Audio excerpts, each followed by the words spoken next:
Sir, several questions raised regarding the Defense Ministry and the External Affairs and Irrigation Ministries have been clarified by my colleagues from those ministries. My task, therefore, has been simplified to that extent. Before I go to the questions, financial and economic, raised by several honorable members, I should like to clarify one or two points which are more administrative than economic or financial. One of them was raised by my honorable friend. He raised the question about the recruitment by the assistant superintendents, departmental competitive examination, and particularly about the examination held in 1960. He said that about rupees 6 lakhs were spent for the 1960 examination, and later it was declared that no vacancies were available. He therefore suggested that a definite procedure should be there and the examination should be held according to the vacancies declared in advance, and all persons who have qualified in that examination should be eligible for promotion or for appointment. Sir, I do not know whether the honorable member knows how these vacancies are filled. He probably refers to the section officer's grade in the Central Secretariat Service. This is filled 50% by direct recruitment and 25% by the departmental competitive examination open to the assistants, the next lower grade, and the rest 25% by promotion of the assistants on the basis of seniority subject to fitness. The examination, therefore, that he was referring to was a departmental competitive examination for filling 25% of the vacancies. It takes about 1 year for the Union Public Service Commission to declare the results of the examination. From the time they take up the question of the examination, it is not therefore possible to declare the number of vacancies to be filled in from the very beginning. To declare them just when the results are out is more realistic, and that is what is done. Sir, if the examination is treated as qualifying examination, the number of persons who will thus enable eligible for appointment will be quite unrelated to the number of vacancies to be filled in, and then the very situation which the honorable member wishes to avoid would arise.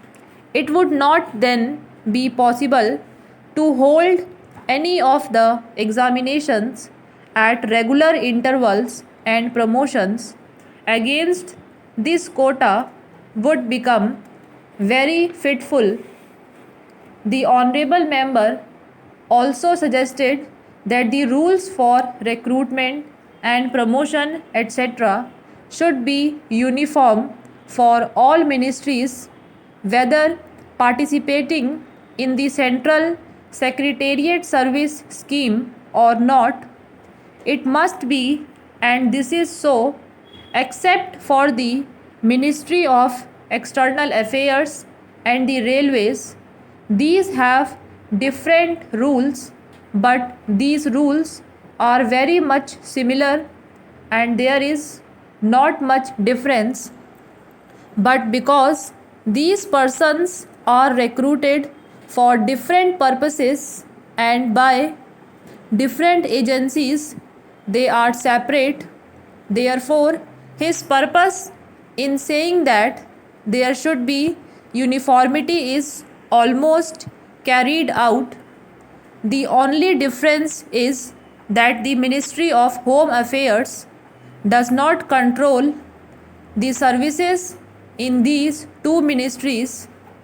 Then, sir, questions were raised about backward areas and the backward states and also about the city of Calcutta.